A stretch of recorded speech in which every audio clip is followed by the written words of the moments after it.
On today's episode of MR Triton, we're talking catch cans.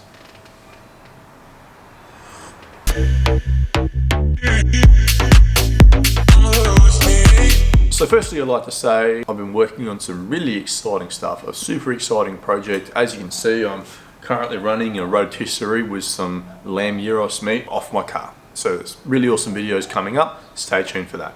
So recently I've had a number of questions in relation to catch cans. Should you fit one to your MR Triton?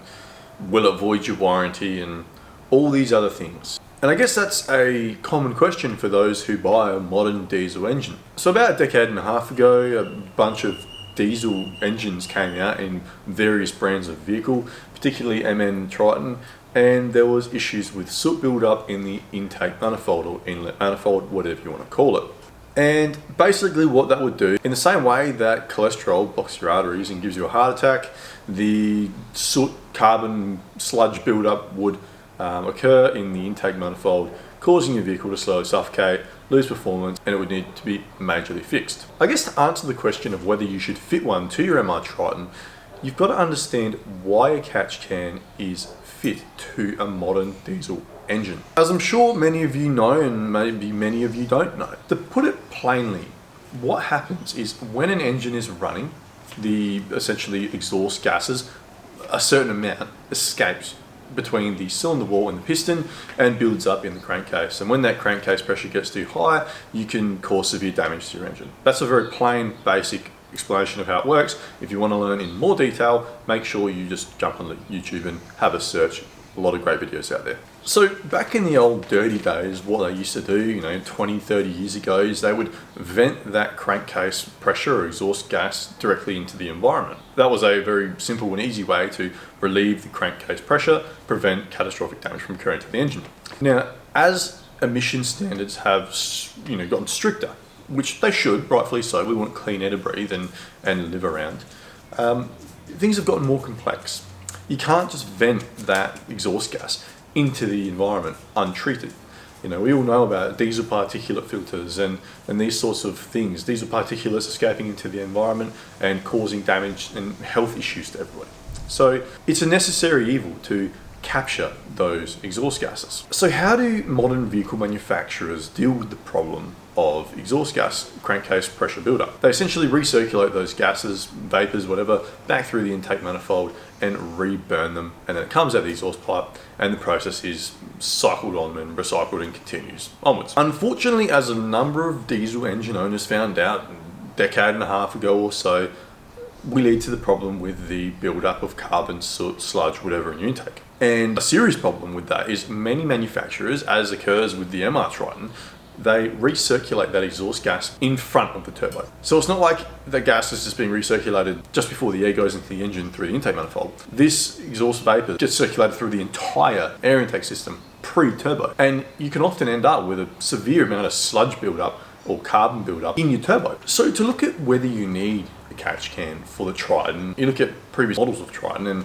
you look at how MNs and MLs and those earlier models had severe problems in their diesel engines, both the 2-point-something litre and the 3-point-something litre engines, and how that had to be resolved in newer models. And many people are reporting that even with the MR Triton, even after all that extra decade and a bit of R&D, there's still a pretty prevalent occurrence of inlet manifolds being clogged up by soot and carbon. So what does a catch can actually do? A catch can catches the blow-by and stores it. It's basically, as opposed to recirculating that blow-by in through the intake manifold, you're avoiding or bypassing any potential issues with that, and you're just capturing those oil vapors, engine vapors, exhaust gases, the blow-by in a little reservoir. And essentially, as that builds up, you then empty it in a safe way. Now, I'm sure most vehicle owners aren't emptying their catch cans in a responsible way. They're probably just pouring the oil and sludge into the bin or wherever they put it.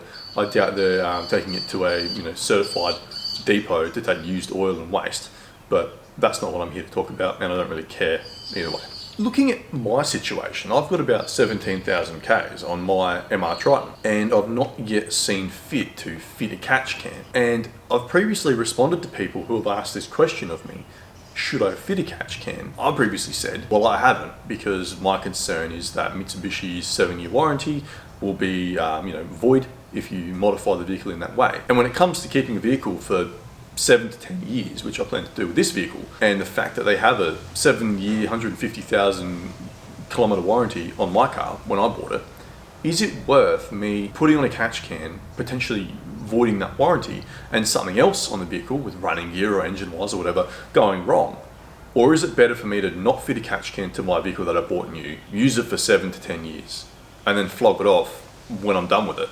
And maybe the next owner can deal with it, or maybe they won't have any problems with it. We know that carbon buildup are exacerbated by short drives on cold mornings, and full disclosure, my commute isn't that long, so I do a fair bit of that early morning cold weather short driving in my car. So potentially I'm a prime candidate for carbon buildup. So in order to avoid the usual BS that you come across on all kinds of vehicle forums, because there's plenty of it out there, I decided to email Mitsubishi directly. Told them who I was, told them what to do, and it's worth noting that obviously I have no affiliation with Mitsubishi. In fact, I'm still waiting for them to probably sue me about my name. They didn't get back to me. And this is a good month and a half ago, I would say. And I guess if I was to speculate why they haven't gotten back to me on the matter, is because they want that level of ambiguity. Ambiguity in a corporate environment is valuable because, it's better to say nothing than to give the wrong answer and be dragged over the coals for it. Speaking of which, because if you give the wrong answer for it, you're potentially liable. Let's just say Mitsubishi say, fit catch cans to all your engines.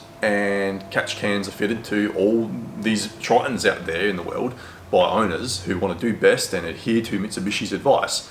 And it's also worth noting that, catch cans aren't amazing in every single way. There are examples of cheaper catch cans that don't have pressure release valves or built in, causing too much pressure building up in the engine itself. Remain seals going, massive oil leaks from every little possible area because of this increase in pressure, which is the whole reason why those PCV valves and the crankcase pressure valves exist in the first place, to mitigate that problem. So let's just say Mitsubishi do say fit catch cans to your vehicle, as I was saying before, and everyone does, and then there's a massive amount of people, thousands of people that have remain seals going because Mitsubishi told them to fit catch cans to their vehicle, and catch cans ended up not being the best idea in the long term. Then they're liable in a way. As a manufacturer in the corporate environment, that ambiguity protects them in that way. And I don't blame them for having that stance on things. Now, I'm pretty confident that if you bought, just a personal opinion, not educated, not advice or anything like that, if you bought a good quality catch can and something seemed to happen with your vehicle mechanically that isn't related to your catch can having been fitted or a fault with anything in relation to that, I'm sure Mitsubishi would still cover it. But if you've got a dealership that decides to mess you around like many other manufacturers do, then they could probably say, well, your catch can cause the problem for you and not cover your vehicle's warranty. And on a vehicle that's 2 to 3 years old, you've just thrown away a 7 to 10 year warranty, which is one of the main reasons we buy these vehicles as well. You've got the value proposal, but you've also got the warranty proposal, the value for money proposal. So it all comes down to your personal preference, really, because Mitsubishi aren't going to tell us what they think. Your local mechanic might have one opinion, and the mechanic 3 streets away might have another opinion. This diesel shop might think this brand of catch can's the best, and that diesel shop might think that brand of catch can's the best. Now, don't get me wrong, I certainly agree that fitting a catch can to your vehicle prevents that build-up of carbon and sludge, and also prevents that carbon and sludge from being circulated through your intake manifold in the first place. That's good, that's a good thing, we don't want that. Ideal world, we would still be able to just vent crankcase pressure and blow by straight into the environment. But we can't do that anymore, so the next best thing is a catch can. So I'm making a decision to not fit a catch can to my vehicle for the foreseeable future. Maybe I will in the future, I don't know. But I'm going to leave it be. Give it a couple more years and see what happens. Because if you think of it this way, all right, you've got a vehicle, 7 years of your warranty, 10 years, whatever it is now, and you do get carbon buildup and something does go wrong as a result of that carbon buildup. Mitsubishi can't say they're not going to cover that. That is a part of the fundamental design of how that engine functions. That's part of it. So if my turbo goes because I've had too much carbon buildup and I've serviced my vehicle at all regular intervals, then they need to get me a new turbo. They need to fix that problem for me. And then I just sell my vehicle in 7 to 10 years time, and when the warranty's done and whoever buys the vehicle next can deal with it. You give them the full service history, yep, had a turbo replaced. Maybe they can fit a catch can. They can get an in-depth diesel tuning shop to clean the intake and do all the carbon removal. and hopefully not have any future problems. I think that's a safe and conservative way to deal with the matter, really.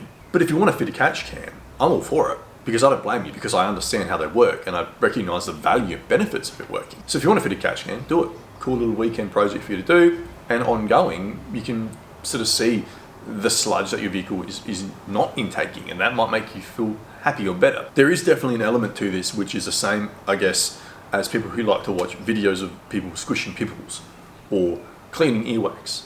It's one of those weird things where people like to watch these sort of filth being removed and everything's clean now, and you empty your catch can and it's clean now and your engine's healthy. But just make sure that you are disposing of that product, that waste product made by your vehicle, in a responsible way. I'm not saying take it to a depot that allows for that sort of disposal every weekend, but build it up in a container and take it down where you're meant to, and don't just dump it in the bin and landfill. You're adding to a problem that our grandkids are going to have to deal with. So I hope I've clarified my stance on the issue there, on the question of catch cans or not catch cans. I think they're great. I think they do a good job, but I'm not going to fit one because I don't necessarily need to. If something goes wrong with my vehicle, I will show everybody exactly what's going on with it. I'm sure Mitsubishi will cover it under warranty and all that sort of stuff. So anyway, thanks for watching. Make sure you leave a subscription after watching this video. As you can see, I've got an exciting lot of videos coming up in the near future, so stay tuned for that, and we'll see you in the next one. Oh man.